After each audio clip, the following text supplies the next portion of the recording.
ভারত সরকার যদি পশ্চিম বাংলায় হিন্দুত্ববাদীদের দৌরাত্ম্যকে দমন করতে না পারে, পশ্চিম বাংলার মুসলিমদের হাহাকার নির্যাতনে এই বাংলাদেশের আকাশ বাতাস ভারী হয়ে যাচ্ছে, মুসলমান তখন বাধ্য হয়ে মবক্রেসিকে হাতে নিতে বাধ্য হবে। ওখানে যদি আমার ভাইরা নিরাপদ না থাকে, তাদের ভাইরা এখানে নিরাপত্তা লাভ করতে পারবে না। তবে আমরা আইনকে হাতে তুলে নেবার পক্ষে নই, তাই বলে তো চুপ থাকাও যায় না। আমরা এদেশের সনাতনী হিন্দু, তাদের উপর আঘাত না করলেও ভারত সরকারও তার স্বার্থের উপর আঘাত করব।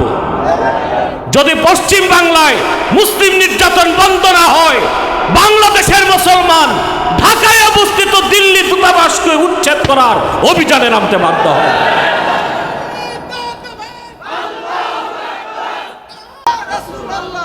পশ্চিম বাংলা নির্যাতিত নিপীড়িত মুসলমানের আর্তনাদে দুই বাংলায় যখন আকাশ বাতাস ভারী হয়ে গিয়েছে, আমাদেরকে আশাহত করেছে সরকারের নীরবতা আর বিরোধী দলের নিষ্পৃহাকে।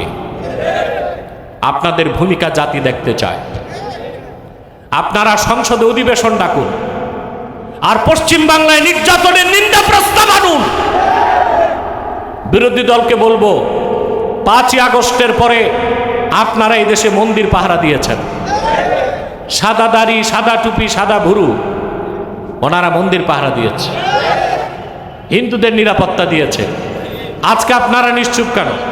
পশ্চিম বাংলায় মুসলমানের নামাজে ব্যাঘাত সৃষ্টি করা হচ্ছে, গোশতের দোকান উচ্ছেদ করা হচ্ছে, মসজিদে ঢুকে ঢোল তবলা বাজানো হচ্ছে, সেজদারত মুসল্লিকে লাথি মারা হচ্ছে, আর আপনারা বিয়ে শাদী নিয়ে ব্যস্ত।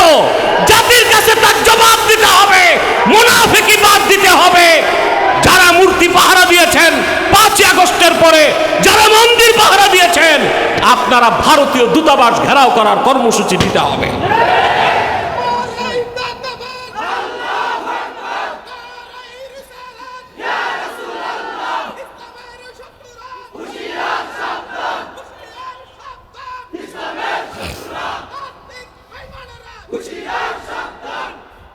ভারতের তাবেদারি যারা করেছে, ভারতীয় হেজমনি যারা প্রতিষ্ঠা করতে চেয়েছে, 24-এর 5ই আগস্ট তাদের পরিণতি আপনারা দেখেছেন।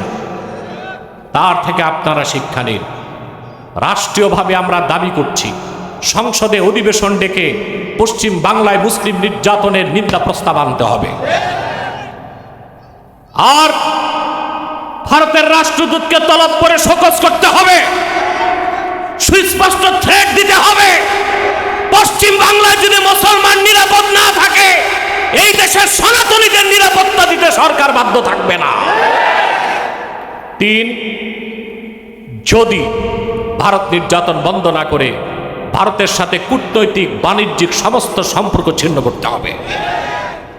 প্রিয় বন্ধুগণ, আজকের এই প্রচন্ড রোদে আপনারা এসেছেন, আপনাদেরকে আর কষ্ট দিচ্ছে না। আপনাদের ব্যক্তিগত একটা দায়িত্ব আছে। আমরা ঘৃণার সাথে ভারতের পণ্যগুলো বর্জন করব। কারা কারা রাজি আছেন হাত তুলে দেখুন।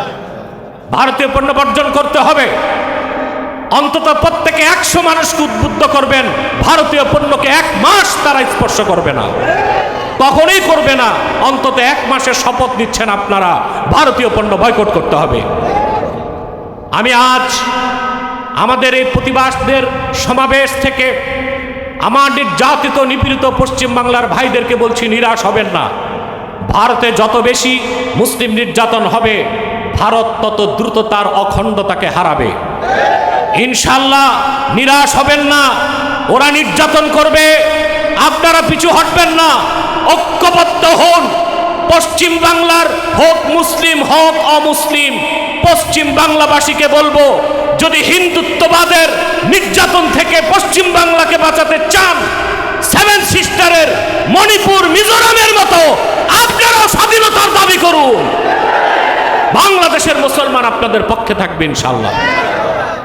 একটি কথা না বলে পারছি না, এটাই হচ্ছে মুসলমানদের জন্য গণতন্ত্রের বড় অভিশাপ। পশ্চিম বাংলায় মুসলমান নির্যাতিত, কিন্তু বাংলাদেশ একটি গণতান্ত্রিক রাষ্ট্র হবার কারণে আমার দেশের সেনাবাহিনীর পক্ষে হস্তক্ষেপ করা সম্ভব হচ্ছে না। বাংলাদেশ যদি খেলাফত রাষ্ট্র হতো, বাংলাদেশ যদি শরিয়া রাষ্ট্র হতো, এই দেশের সেনাবাহিনীর উপর ফরজ হয়ে যেত পশ্চিম বাংলার মুসলিমদের উদ্ধার করার জন্য সশস্ত্র জিহাদ। আজ হোক কাল হোক তা হবে ইনশাল্লাহ। বাংলাদেশের মুসলমান অস্ত্র লাগবে না, হাতে যদি লাঠি নিয়ে পশ্চিম বাংলার দিকে মার্চ করে হিন্দুত্ববাদীদের হরে রাম করতে করতে পালাবে, নিকৃষ্ট স্বৈরাচার খুনি মোদির ধুতি ঢিলা হয়ে যাবে ইনশাআল্লাহ। আল্লাহ তাআলা আমাদেরকে কবুল করুক, আল্লাহ আমাদেরকে মঞ্জুর করুক। আজ আমরা যে প্রতিবাদ করেছি, প্রতিবাদের ভাষায় এটা মৌখিক জিহাদ বলে গণ্য হবে। আল্লাহ তাআলা আমাদের সকলকে কবুল ও মঞ্জুর করুক। রব্বানা তাকাব্বাল মিন্না ইন্নাকা আনতা। মোহাম্মদ বিন কাসিম রহমতুল্লাহর নেতৃত্বে দেবুল বন্দর হয়ে তিনি সোমনাথে প্রবেশ করেছিলেন, ভারতে ইনসাফকে প্রতিষ্ঠিত করেছিলেন। পরবর্তীতে এসেছেন সুলতান মাহমুদ গজনবী, সুলতান মোহাম্মদ ঘোরি। পরবর্তীতে প্রায় ৮০০ বছর মুসলমানেরা ভারত শাসন করেছে। ভারতের মানুষকে শিক্ষা, সংস্কৃতি, সভ্যতা উপহার দিয়েছে মুসলমান।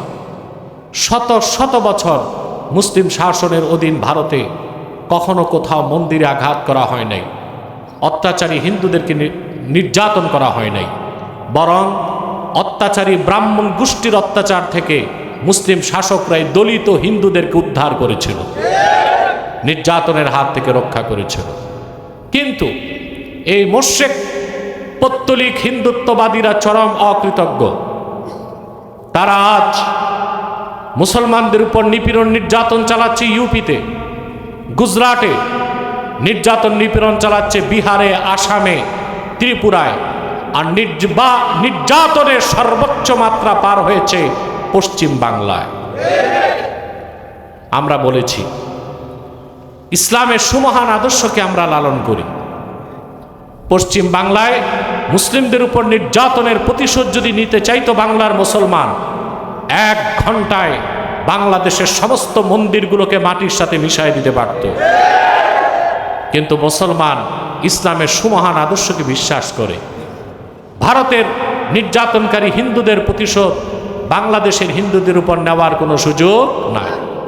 তাই বলে ধৈর্যের বাঁধ আছে। ধৈর্যের বাঁধ যখন ভেঙে যাবে,